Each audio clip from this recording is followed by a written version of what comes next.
Hi, everybody. Welcome to the Financial Advisor Marketing Playbook. In today's sideline conversation, I spend time with Craig Kirkpatrick from Optimal Advisor AI.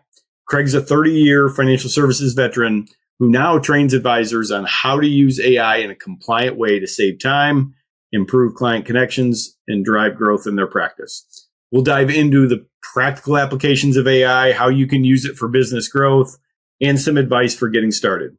So stick with me as we dive into the wonderful world of artificial intelligence. This is the Financial Advisor Marketing Playbook, a show for financial advisors who want to explore the topic of client acquisition and business growth. Your host is Mark Mersman, Chief Marketing Officer at USA Financial. He is an investment advisor representative of and securities are offered through USA Financial Securities, member FINRA SIPC, a registered investment advisor. All right, welcome. I'm joined by Mr. Craig Kirkpatrick. Craig is the founder or co-founder of Optimal Advisor AI. So I know this isn't your first stop in the industry, Craig. So I'm going to need you to give a little bit of a background. What were you up to before starting Optimal Advisor AI, and what kind of led you to start this crazy business? Yeah, great. Thanks, Mark. I'm glad to be here. Yeah, I've been in financial services for 30 years. In my prior to founding Optimal, I was the owner of a mutual fund company. So worked directly with financial advisors and financial services professionals for the last 3 years. A couple of years ago, we sold our firm. And at that time, I began using AI. This is 2 years ago before it's been in the press like it is now. And I put a document in AI and it summarized it and gave me bullet points in like 20 seconds. And this was 2 years ago. And right. I've done nothing else but that and just got very curious on how to work with these models. And now I'm a couple thousand hours in and 7,500 prompts later, we've launched a firm called Optimal and trained over 1,000 financial professionals around the globe on how to use this technology. And so what exactly are you trying to do with Optimal? Is there necessarily a product that you're putting out there, or is it more education, resources, that sort of deal? Sure. Well, at Optimal Advisor AI, we simplify AI for financial professionals. So we show them how to use AI technologies in ways they never thought possible. So we sort of open the mind's eye around what's achievable and show them actual use cases in their daily practices to save time, enhance connection, and drive growth. And as I mentioned, our perspective comes from the fact that we've trained over 1,000 financial professionals to use this tech to save between 1 to 5 hours a week. So we have courses, we do consulting, and we understand how to engage with these models, and actually look forward to sharing with you sort of what we've learned. Yep. Well, let's start there. You said that you kind of started dabbling with AI 2023-ish, somewhere in that neighborhood, 2022.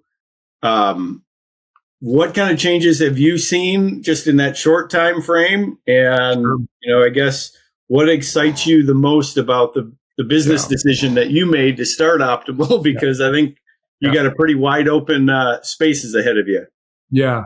Well, the first thing is the models have just gotten simply much better.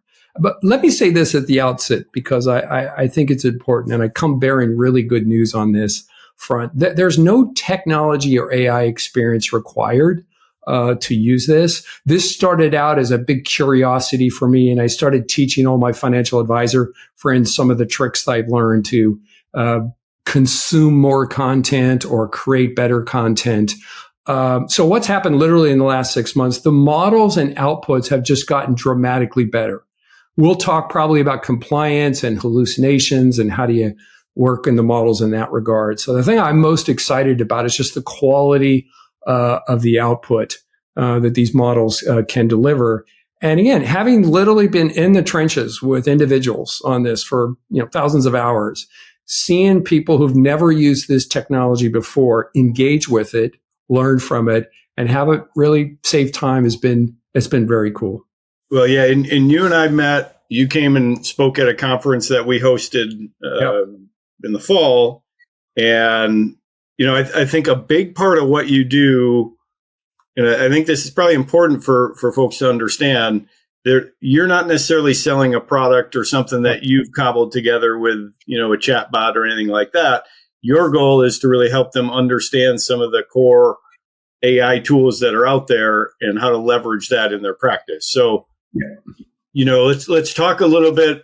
Let's assume everybody listening knows nothing about AI, knows nothing about Chat GPT. Let's start at kind of the basics. What exactly is it, and what are some of these models that are out there being used, and what does that mean? Yeah, let me step back on your first point there just to mention, and I think one of the reasons our methods have been so popular is because we focus on use cases. What are the 5 or 6 things you can do on a Monday to save time? And so while there's a lot of discussion about AI in general, we're really focusing on just the use cases around that. But for somebody that's never been using AI before, let me just also say, you've been here before. Like if you think back when the first personal computer hit the scene, right? A lot of people didn't fully grasp their potential, and they really had to learn how these machines could streamline tasks that once seemed daunting, right? Or I don't know, you remember the Bloomberg terminals, right? When they first came out, it revolutionized financial markets, but only for those people who invested the time to master it and learn it. And in the same way, that's what we're doing at Optimal. We host advisor courses. We have informational newsletters to help an advisor sort of unlock this power, help them learn how to engage with the models. It can literally save you hours. I mentioned deepening client relationships. We can talk about use cases around how to connect with clients, and ultimately helping it to fuel growth.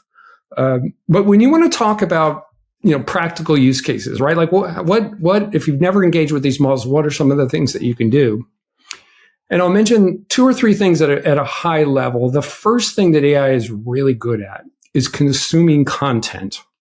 So, Mark, think about all the content that you consume, right? On a daily, weekly, monthly basis, on markets, on clients, on planning. It's a lot. Right. You can use AI to consume 10 to 20 times more information in less time, hopefully to make better decisions. And so that's what we help teach people. A 200-page investment document, or Warren Buffett's annual report that just came out and you want to get it summarized. So consuming content is a really great use case. The other great use case is just content creation. I think we're going to talk about that. Yep. How can you use it to create better emails, better newsletters, better LinkedIn posts? And then the one area that we focus on that's gotten a lot of attention here is just the business development side for an advisor. How can you use AI to be better prepared for a client meeting, for example, or help write a specific article targeted to a particular audience? So there's all these areas in anybody's day-to-day practice, looking at emails, writing reports, meeting with clients, where a simple use case with these AIs can really help you. And again, as I said, there's no technology or AI experience required, and the coding language is English. Yeah, and I think really a big part of it too.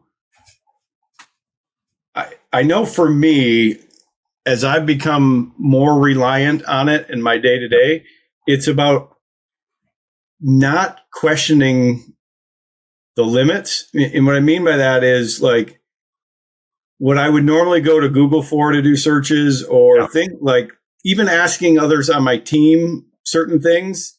Yep. There's a lot of times where you can just turn to some of these tools and you're going to get the answers a whole lot quicker. You can get them way more refined and polished, and things that in my mind, a big part of your job and what you're trying to push out there is awareness. Yes. And changing muscle memory. Yeah.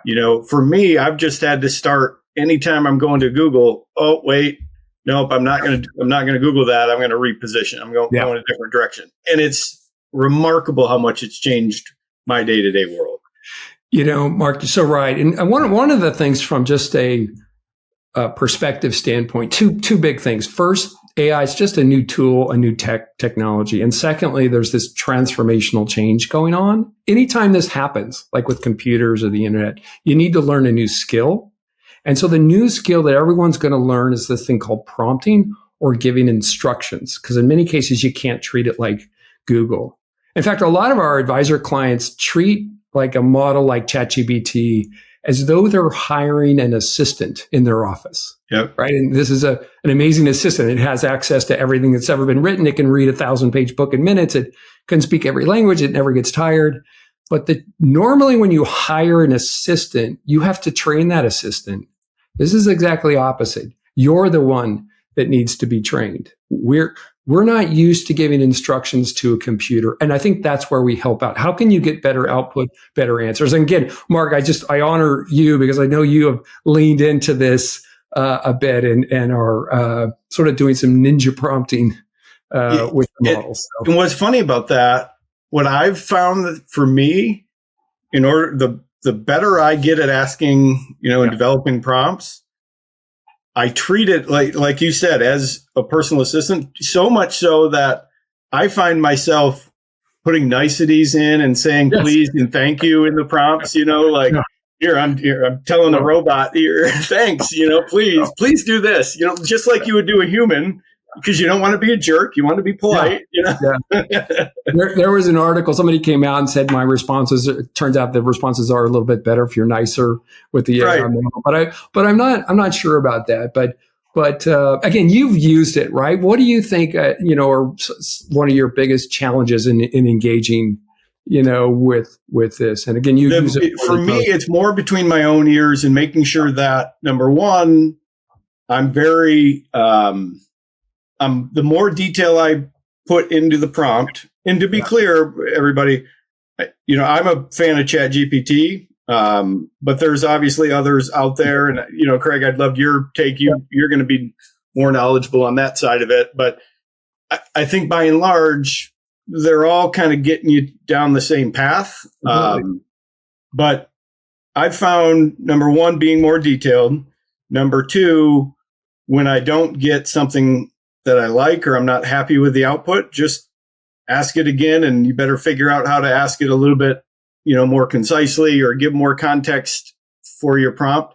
And so it's really about just truly engaging with the tool, right? And continually, the more you can give it, the more context, and we'll talk a little bit about prompt engineering. Yeah. There are some basic frameworks that you can follow, but for me, I think the biggest obstacle first was just getting the muscle memory to go there to use it more.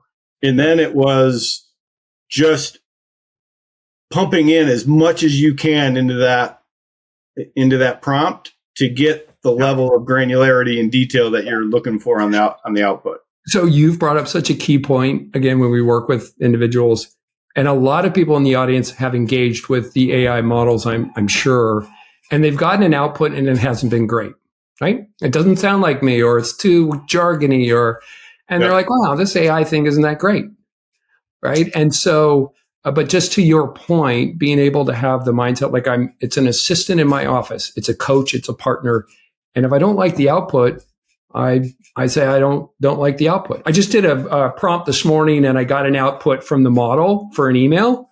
And I'm like, this sounds like a computer wrote it. Be more conversational, right? It was just a little tip and it came back with a better answer. So just, you asked a question about how can your advisors who've never used it, right? What can they do? Like if they've never logged on. And again, most financial professionals we talk with are in this camp, right? They're too busy. They heard it's hallucinate. They're skeptical, all of that. But if you're new to chat or any of the models, really just, by the way, these are all public models. To your point, there's ChatGPT, there's Gemini, there's Copilot, there's Claude, there's a whole bunch of models. And your point was, they're all generally doing a very similar thing. There's a big race going on who's going to win. Right. But as a user, what you need to do is learn the skill of prompting and giving instructions. But yeah, go ahead. Yeah. Well, what do you see as the biggest differences between the different models? I mean, you've probably experimented with them more than I have. They're all, listen, they're all do have a particular area that they do pretty well. And there's different rankings on consuming content versus being analytical versus coding. And each one of them have their own little area. We've tended to sort of lean initially not just on some of the OpenAI ChatGPT models day in, day out for different use cases, for loading a 500-page document, for putting a PDF and pulling out financial information into an Excel. All that chat's been, generally speaking, generating some consistent output. But they're all, so I don't know. So we like that model the best. We like a search engine called Perplexity, which is like Google on steroids. Is a great search engine. So ChatGPT and Perplexity are the two that we tend to lead toward. But Copilot has a lot of security benefits around it for enterprises and so forth. I don't know if we want to talk about compliance on that. So I think, if you're brand new to this and you've never done anything, just go open an account on ChatGPT and ask it a question. Oh, I'm new to ChatGPT. How should I engage with you? Right. Yeah. And so give me a sense for what do you think are some of the biggest misconceptions that financial advisors have about using AI in their practice? Is there anything that jumps out at you? Actually, what's been interesting, I think most advisors don't see a use case for it because they've never used it. Yeah. So they don't really, oh, wait, you mean I can write a LinkedIn article on a small business owner and get it published and sent through compliance and sound like me? I can do that in 2 minutes. Right. There's no awareness. Or a client calls in and says, what's the difference between a Roth IRA and a regular IRA? And they've answered that question their whole life. They don't know they can just type that question in and they'll get a draft immediately. So my biggest thing is, for those that haven't used it, they don't realize there's 20 different things they could do each week to save time. So they're not aware of the use cases. There is a compliance aspect to this that we just should really touch on as it relates to. It's a marketing podcast. Well, there's two things on that, actually. And by the way, it's keeping a lot of people from doing it. But two things, just real quick. The two biggest concerns. You're going to put a client document into one of these AI models, right? That's what compliance is worried about. Okay. So first off, newsflash, don't do that. Like, you wouldn't put a client statement in Google. So don't do it here. So that's the first one they get wigged out about. The second one is that you're going to rely on information that isn't correct. So let's say, Mark, you're going to write a LinkedIn article or publish a newsletter about a market update in 2025, and you get some information, and compliance is worried that it's not correct. So we teach people how you can cite your sources, how you can verify the information, how you can do that. So those are easy ways to engage with these models to lower the compliance angst around. Well, let's talk a little bit about the degree of concern that both an advisor and a compliance department should have. I mean, how often are you seeing incorrect information? Sure. And you mentioned the term hallucinations before, so let's at least unpack that a little bit. Touch on those things. Sure. So first thing is, all of your compliance structures that you have in place apply here.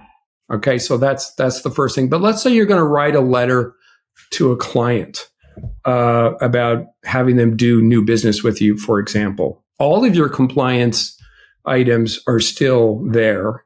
And you want to make sure the email is not promissory and doesn't guarantee and all that. You can actually tell the AI to act like an SEC FINRA compliance review person, and it will write the email in such a way. So, however, let me mention one other thing. Probably, again, when we were at your conference and you and I've had a bunch of conversations around this, there wasn't one client document piece of information that was used in these use cases, right? That's the other surprise. So the worry of compliance is correct, but when you look at how you're using it. You're not engaging with client financial data. Yeah. And I think that's the big one is PII. Yep. When that term hallucinations is thrown around, define that from the point of AI? Yeah, let me, and by the way, when you said what I'm excited about from today versus 6 months ago, these models have a tendency to want to please, and so they'll make stuff up. They literally will make things up. And 9 months ago, it was kind of bad. Maybe 30-40% of it was, Well, we were in the thick of political season at that point, so maybe it was just following suit with. There's a famous case where a lawyer submitted all his case studies to court, and every case study was made up. This was probably 18 months ago. Okay? So that made the headlines, and everybody worries about that. This is where, and today the hallucination factor is maybe 2, 3, 4%. It's not that bad. But one of the messages, Mark, and I want to make sure I get this out on this podcast that we tell everybody, is actually the older you are and the more life and business experience you have a huge advantage in using AI because human judgment matters. And the output that you get, you'll know from 20 years in the business, is that reasonable? Is that not reasonable? Right. And so, by the way, I'm working with some young college kids, getting the resume and going up and interviewing, and these outputs will come from them. And they're like, that's great. They'll cut and paste and send it off. And I'm like, no, it's not right. So it's a first time in technology ever that the older you are, you have an advantage in using it. And we're just trying to get those folks, 40 and older or whatever, to engage with things because you sort of have an advantage in using it. Well, and I think the message out of that, and I've had a college professor friend of mine share the same thing, that he's like, some of these students, they literally just do a full copy paste and it is what it is and just accept it as done. Yeah. I think it's important to understand to use this, as a time saving tool, but it isn't going to do 100% of the work. In order to make it right, you're going to have to put a little time and effort into, it got you 90% of the way there, maybe. Yeah. Take it home the right way. So it's not here to do your work for you. It's here to do your work with you. And so all of a sudden you have access to this tool as an assistant, a partner. You want to engage a Boston consulting quality consultant? Well, just go to chat and tell it to act like a Boston consulting quality executive and answer my questions. Right. All right. So using it as a partner and a thought partner, as an assistant and a coach, as a partner, when you're able to engage that way, answer this question as a Nobel laureate. You have access. And let me mention the big thing on generative AI that's got everybody talking really at a high level is we're just moving from searching to getting answers. Right? Yep. If you want to cut through all this stuff, like what's happening, we used to search, read books, go to Google, get all this information, and now we're getting answers. So there's no reason to go to Google and get 10 websites. It's funny that you say that because there's a lot of talk in marketing circles right now that AI is going to kill search engine optimization. Sure. There's all these agencies out there that, this is their business is SEO. Yeah. Well, with AI, and even Google's got their own generative AI tool that comes up when you do searches. And it's, in a weird way, they're neutering their own business when they've got that, because all the output below that, people are getting the answer that they want first and they don't have to search anymore. Yeah. This is so spot on. And what happens when 1 billion people move from searching to getting answers? Right. Right. Productivity. What happens when your client, and we're going to maybe talk about the future of financial planning, but what happens when your client moves from searching to getting answers? How will financial planning change? What do you need to do to address those sort of issues? So I want to touch on that in a second. So let's start with practical applications. So when you're working with advisors, and I'll even emphasize staff, and the team probably get as much or more leverage out of it. Yep. But what are some of the basics? Like what's the blocking and tackling type of things that you say you really should start looking at using it for this stuff? Yeah. Let's talk business development. Let's just go. I mean, you can use this to write emails and better and faster and stronger and all that. That's easy. Yep. And really the headline there is it solves the blank sheet of paper problem. Right. You know, it's so much easier to edit somebody else's work. So first on the communication side, what's the difference between a Roth IRA and a regular IRA? It will write me a client letter in 10 seconds, and now I can look at it and see what I like. So solving the blank sheet of paper problem first. Yep. But let's talk about business development. This just happened last week. We've got a client who is about to meet with a home builder in Seattle. It's a brand. He's never met with the client. They own a home building company, and this gentleman's coming in to the office. And so how can you use AI to better prepare for this client meeting? So we helped him craft a prompt, send the AI up to the home builder's website.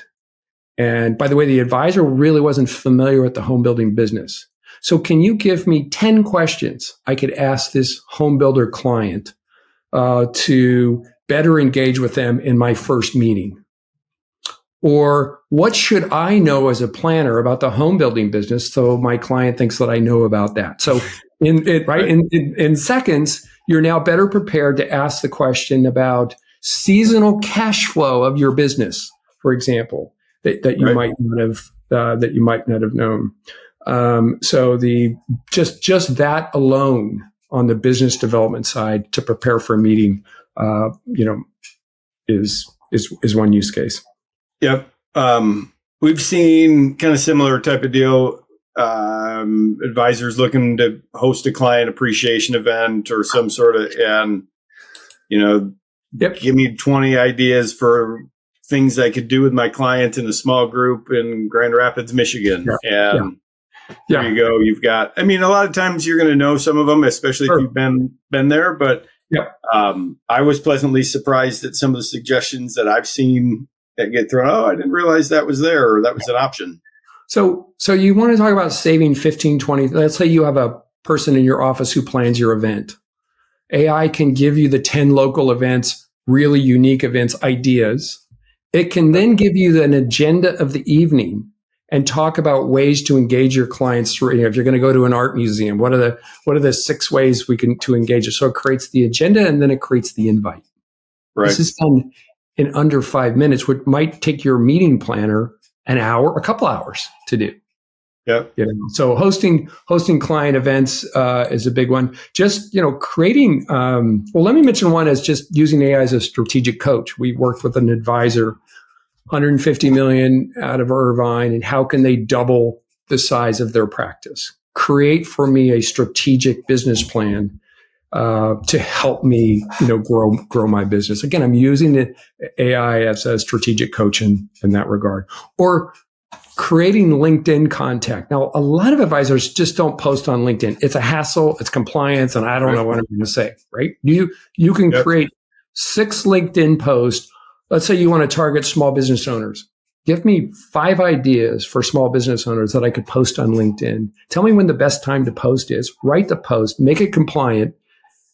And again, you could do all that in a 10th of the time. Yeah, and all of that can be done with just the basic models, your Chat GPT, that sort of thing.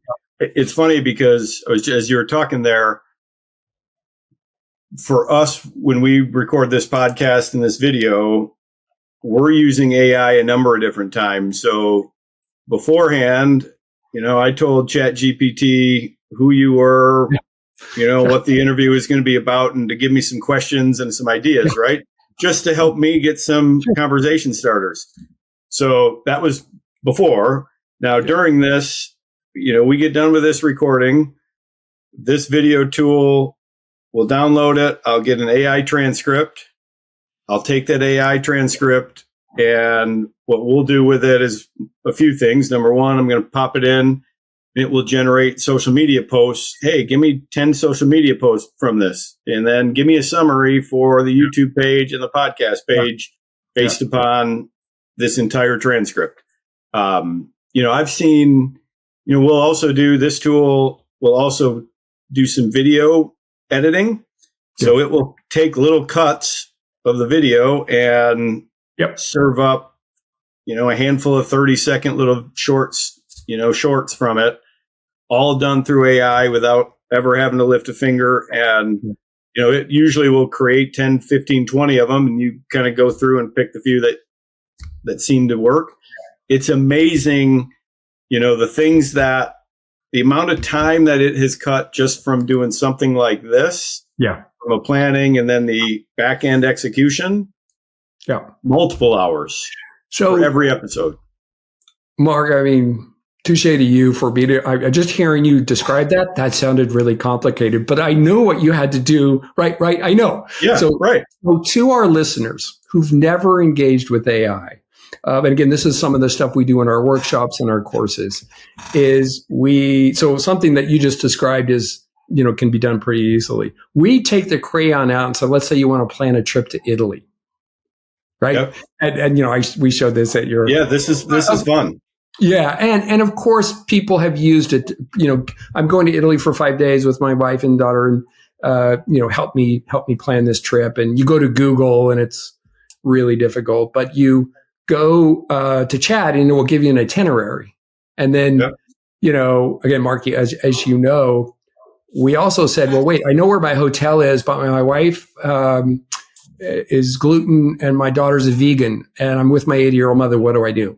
And you can just instruct the AI to go to find my hotel, read every menu on every restaurant, and give me gluten-free and vegan in Italy in seconds. Yeah. So everybody travels, and so just seeing a use case like that, it's again a technology that you can use in your everyday life. Well, yeah, that's everyday life, but also, I know we've talked about that same scenario. Using it, you had a client that comes in and they're going on that trip in a few months or whatever. We've done it where we've used it. We had somebody that had a certain type of surgery and asked, hey, we want to get a gift for this person. Just had this type of a surgery. They're 50 years old. What suggestions do you got? And provide the links. And it popped up certain links to different gifts that were out there that would apply for that person. It legitimately takes a ton of the thinking off the table to get, to come up with creative ideas and creative, ways to serve your clients and differentiate yourself. Yeah. Which is the goal of it. Yeah. What do you think? So what other ideas do you share in terms of practical applications, time-saving wise, for advisors in their offices? Anything else that you try to push? Yeah, well, we talked about creating personalized emails, hosting client events, and just a newsletter, for example. If you have a newsletter that you're, need to send out, using AI as a newsletter partner to write it, has better content, and just save time around that has been really helpful. So think about, again, two areas: consuming content. You mentioned the video. Ray Dalio, who I follow, and just was on a podcast for an hour, and I didn't have time to, listen to it. So into AI, give me the 3 summaries, give me the 3 bullets, give me 3 action items I could take. Yep. So consuming content, any area where you want to look at a fund. We have a client who the client called the advisor and said, my friend wants me to invest in a real estate deal, and I want you to look at it. What's your advice? And you normally might not want to do that, but with AI, you can look at that document, you can get a summary, you can even create talking points around compliance, the risks associated with this investment. So you talk about, I'm responding to my clients quicker. I'm giving them a better email that's more specialized to them. My content that I'm sending to them is more specific. So all of those moments you can, and until you begin to engage with AI, you don't even know you can do it. But those are just a few of them. Yeah, we've seen, and this is something that I've done a bit too here and there.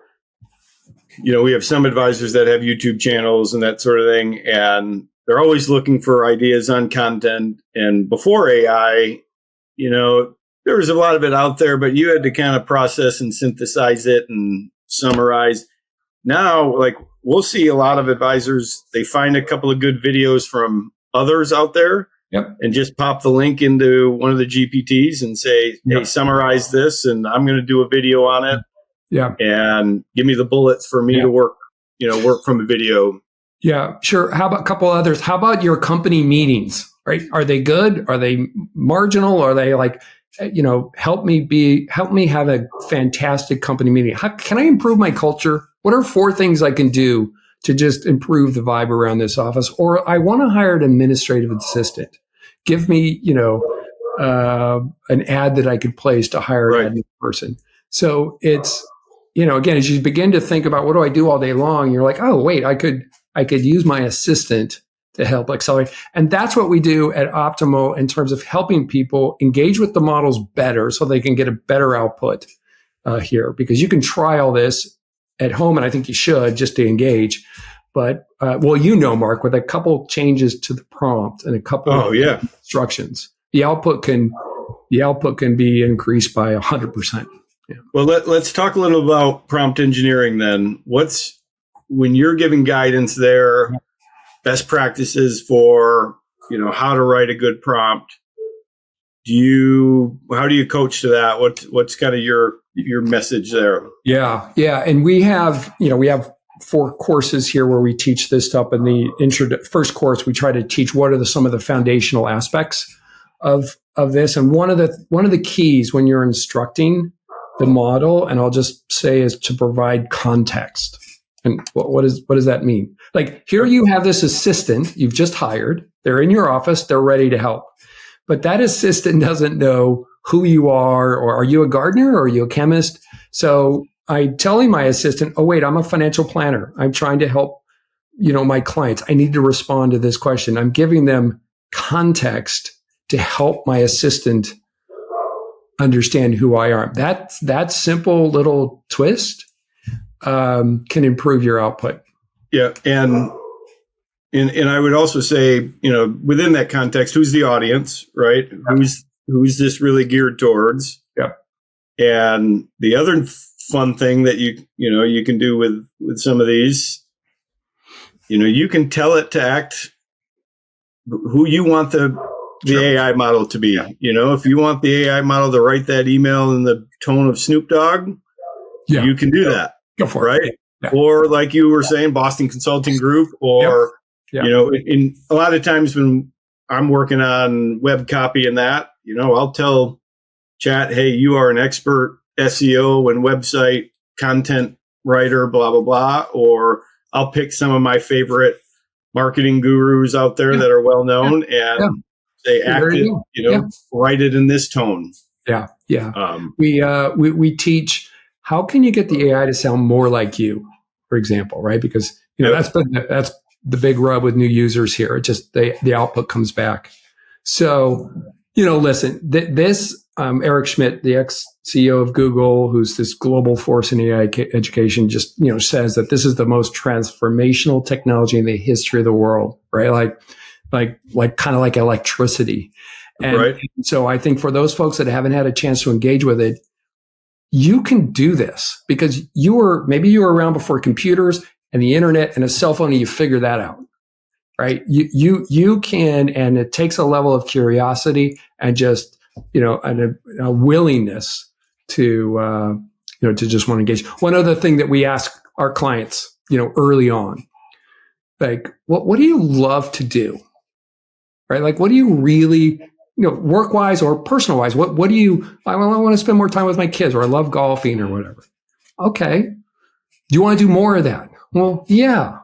Well, go learn AI and save 1 to 2 hours a day. And then you can go do more of that stuff. Right. It's funny because I think we've seen at different points, I've been in the industry now, call it 25 years. Yeah. And we've seen different points just in that tenure for me where advisors have said, oh, this is going to do away with financial advisors, right? This is going to eliminate the need for financial advisors, right? Yeah. And it definitely feels like AI. I mean, that sentiment is coming in a lot of professions, Yeah. With AI. Oh boy, are my days numbered in this field. Yeah. What's your take on that? Like, what do you see as the future of the financial advice space? Yeah. Great Given question. AI. Great question. We get asked all the time. Let me first say we don't think it's humans versus AI. Like, that's not what it is. It's humans with AI versus humans without. Or in this case, it's advisors with AI versus advisors without. But when we think about the future of, financial planning, and again, let's just say that it's really hard to know. There's a couple things that jump out to us. First off, clients' expectations that we think are going to shift, right? There's going to be more personalized, more proactive advice that's going to be required because they're going to have a lot of answers that they used to go to you for. So I think it's more personalized. Human skills are going to be way more valuable. Sort of emotional intelligence, relationship building. It's always been important. But if you're just a tax person and you just deliver facts to your clients, that's going to be problematic. So I think the human skills side is going to be really valuable. I think comprehensive financial planning is going to differentiate advisors, like the full picture, do more with data. I think that can give someone an advantage. And then, just listen, continuous learning and adaptability, I just think is going to be critical for success. I mean, those people that didn't adopt the Bloomberg terminal in institutional, they were at a disadvantage. But and it's going to be interesting to see. I mean, I had a conversation with a company that they are generating or building AI salespeople, right? So basically it's, a fake human voice, sounds very real. Yep. That has been trained on every objection known to man for that company. Yeah. Listen to hours and hours of real people having sales calls. And now I think it's going to be a while before that makes its way into our industry for all the regulatory and compliance issues with it. But what he was saying was, we're not that far from, in 5-10 years from now, people are going to prefer to actually have a conversation with an AI robot. Oh, okay. I actually was going to go the other route, and I just think this human connection thing is yes, maybe, and that many people will. Well, I think what he was getting at was in lieu of like the phone tree and dialing for numbers and waiting, and then I got to wait for sure. They would rather get their immediate gratification from a AI robot. Yeah, and I just had my first call on it. My HVAC company, I called there to set an appointment, and it was an AI robot that took all my information, took it, and I don't think the average person, not that I'm trying to say I'm above average, but I kind of sensed that it was happening, and so I asked some questions a few different ways to get it, but it was pretty darn good, and candidly, that beat me sitting there waiting 5 minutes for somebody to get off another line. Yeah. Listen, that market's going to be impacted hugely. But when I think about the financial advisor and the relationship with their client, like that trust, right, is completely golden. And I tell you what, when some child doesn't get into a college or, someone passes away, like they're going to want a human connection. This is why I said, like, if you're an advisor, think about your clients. How much emotional connection do you have with them? Yes. Because that is what's going to cause people to want to work with you. It's not you. I don't want to wait 10 minutes for an answer. So give me an AR avatar. But when I want to go talk to a human and connect on life emotional stuff, I think that's going to make that way more valuable. And I think people want to work with somebody that they feel gets them, that they can relate to. And I've always joked, even when the robo-advisor thing came a number of years ago and advisors were concerned, this is going to be the death of the financial advisor. a robot can't give you a hug. Yeah, When you're down, when you need that hug, or you need, and the robot's not going to laugh with you and celebrate with you in that human way. And I think the message and the takeaway is, start using this now so that you're saving time and you're reallocating some of that time towards the human component, the emotional component, right? Yes. Yeah. And by the way, if you don't know how to do that, ask chat. What are the 10 ways I can connect more emotionally with my client? Right.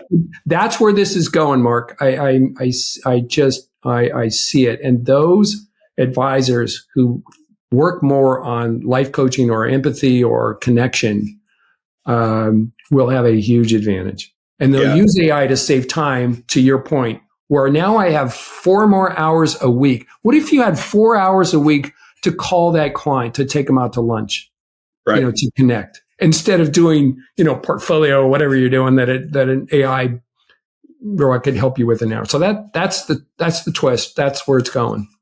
Yeah. And I do think,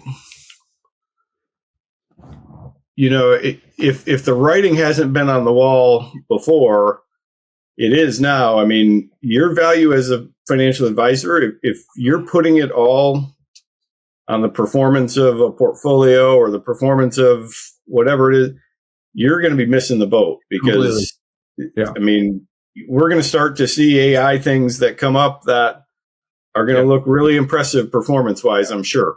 Yeah. And at the end of the day, if that is the value that the drum that you're trying to beat for why a client should stay with you, I think you're going to live by that and die by that. So, by the way, the advisor down the road is, if you can leverage, if your office, if every person can save 1 to 5 hours a week, what are they freed up to do? More business, more growth, more whatever. I think there becomes a competitive advantage that a group can have. Right. So if you think of chat as an assistant that's going to come into your office and change your workflow, how much time would you spend with that? What would you pay to bring in an assistant to do all this sort of stuff? You thinking of it as an assistant in your office is sort of an interesting mindset, because it sort of wraps your head around how much time do I want to spend learning this new thing and then what how much do I want to spend to get educated here? That's the question. Yep. So as we wrap up here, I'll fire a couple of things at you. What's been your favorite success story that you've seen or heard from advisors that you work with, that somebody that took the plunge, and, it might be just a crazy, wild anecdotal story, but does anything come to mind that? So 2 weeks ago, I mean, this maybe is in my role, but an advisor heard that their client was going to Greece and they were going to stay. And this is a client that's always grumpy to the advisor and never says anything. And he found out they were going to Greece, and here's where they were going. And, the rep got on ChatGPT and found 3 cool events within their hotel that they could do. And he just sent an email. Hey, I know you're going to Greece, and gave him 3 ideas. And this took five minutes. And he just called me on this. And he's like, this woman called me back, and she's never called me and thanked me for these great ideas or whatever. So anyway, maybe that seems small, but that didn't take very long.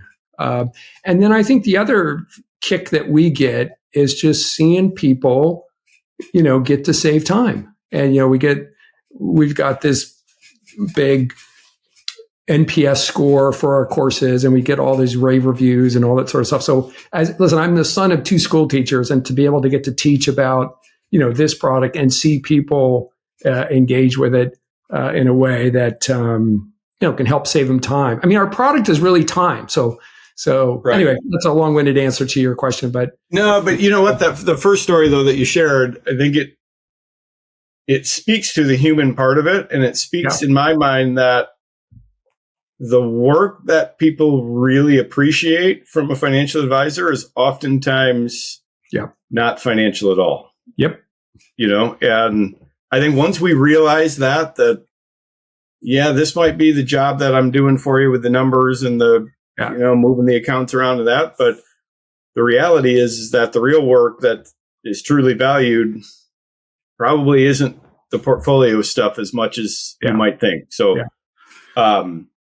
what mistakes have you seen or pitfalls would you try to tell advisors to avoid? Yeah,